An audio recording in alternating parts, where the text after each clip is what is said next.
Bonjour, cette semaine nous allons continuer à travailler sur la lettre argumentative. Dans cette vidéo je vais commencer par faire un petit bilan sur la lettre de la semaine dernière qui devait être adressée au Conseil fédéral. Et ensuite je vais vous donner tous les éléments qui doivent absolument figurer dans votre lettre. Donc déjà la lettre de la semaine passée, honnêtement, c'était pas terrible. Franchement, sur la soixantaine de lettres, je pense qu'on peut dire qu'il y avait un tiers des lettres qui étaient en ordre ou à peu près en ordre. Et franchement, si j'avais dû mettre une note, la moitié de la classe, la moitié des élèves que vous êtes n'auraient pas eu la moyenne. Ceci pour trois raisons. Trois éléments, franchement, n'étaient pas terribles. Déjà, toutes les caractéristiques de la lettre n'étaient pas forcément présentes, voire complètement absentes. Je vais donc les préciser dans ce document, dans cette vidéo. La mise en page n'était pas terrible non plus. La qualité du français, l'orthographe et tout ça, franchement catastrophique. Il est évident que la très grande majorité d'entre vous n'avez pas relu ou n'avez pas utilisé de moyens de correction. Par exemple, un dictionnaire en ligne ou autre. Il faut le faire. Et finalement, l'utilisation des connecteurs. Je vais aussi donner 2-3 conseils là-dessus dans cette vidéo. Il y a une chose que vous devez absolument avoir en tête, c'est que sur tout ce qui a été fait à l'école en termes d'écriture, le fantastique, la poésie, le théâtre, ce genre de choses, finalement, vous n'allez pas les réutiliser dans la vie de tous les jours et dans le futur, à part le français, l'écriture évidemment.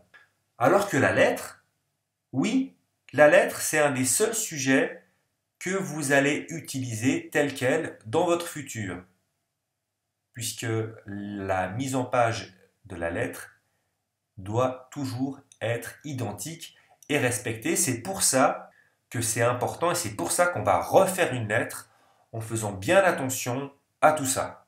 Vous allez trouver sur la page de français une lettre que j'ai trouvée sur internet. C'est une lettre de postulation pour un emploi. On va l'utiliser surtout pour la mise en page et les caractéristiques. Ce qui est important, c'est que la mise en page est vraiment toujours la même. Tous les éléments obligatoires, caractéristiques de la lettre doivent être présents. On ne peut pas improviser ou faire n'importe quoi et le soin du français est primordial.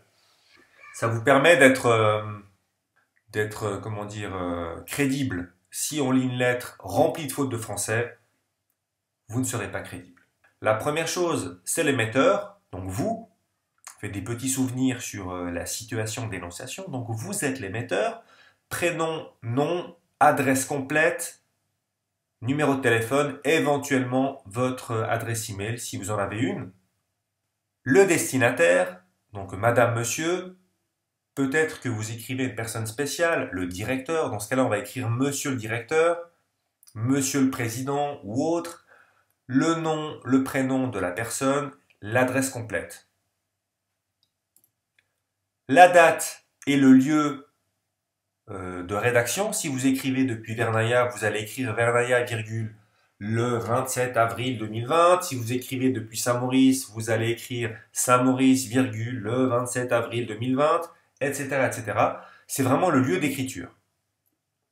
La date et le lieu peuvent également être situés sur votre lettre à la même hauteur que le nom et le prénom de l'émetteur, mais toujours alignés à l'adresse du destinataire. C'est important. Les deux sont acceptés. L'objet, un peu comme dans un email, est aussi obligatoire. L'objet dit de quoi parle la lettre qui suit. Si vous faites une offre d'emploi pour un apprentissage, vous allez écrire que vous écrivez pour ça. Si vous voulez faire un stage, vous allez écrire que c'est une lettre pour un stage.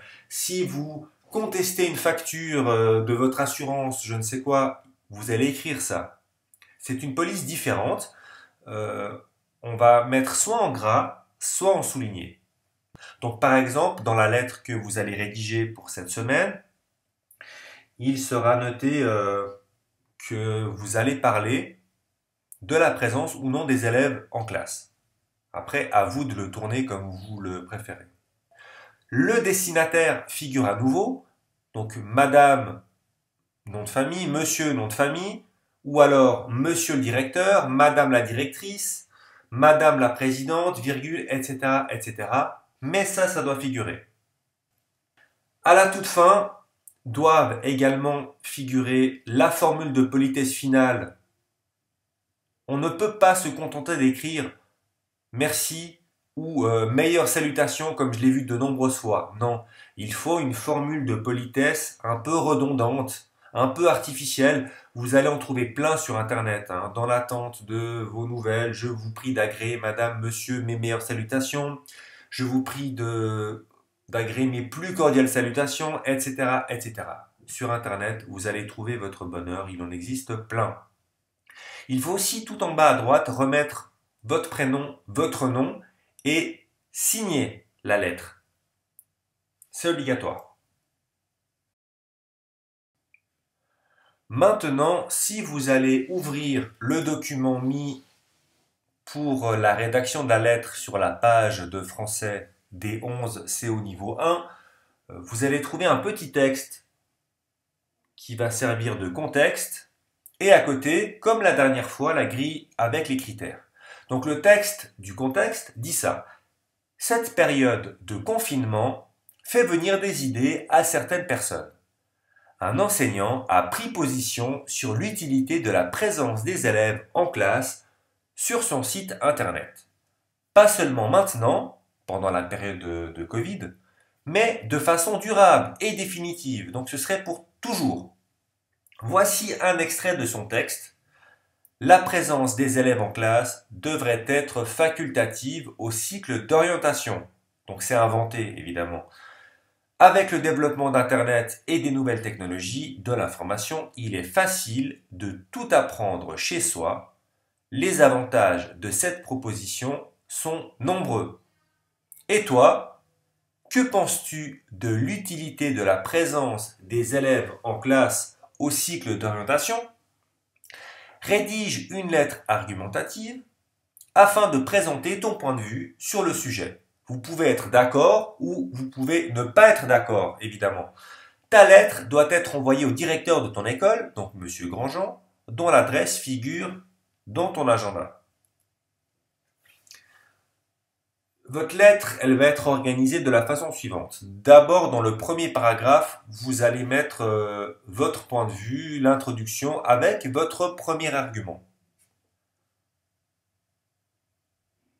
Ensuite viennent deux arguments, donc deux paragraphes. Ne vous contentez pas de mettre seulement l'argument, sinon ça sera un peu court. Il faut toujours l'étayer, l'approfondir par un exemple ou par une explication. Finalement, le quatrième paragraphe sera composé de la conclusion et des salutations. Vous pouvez faire même un paragraphe supplémentaire pour les salutations, évidemment.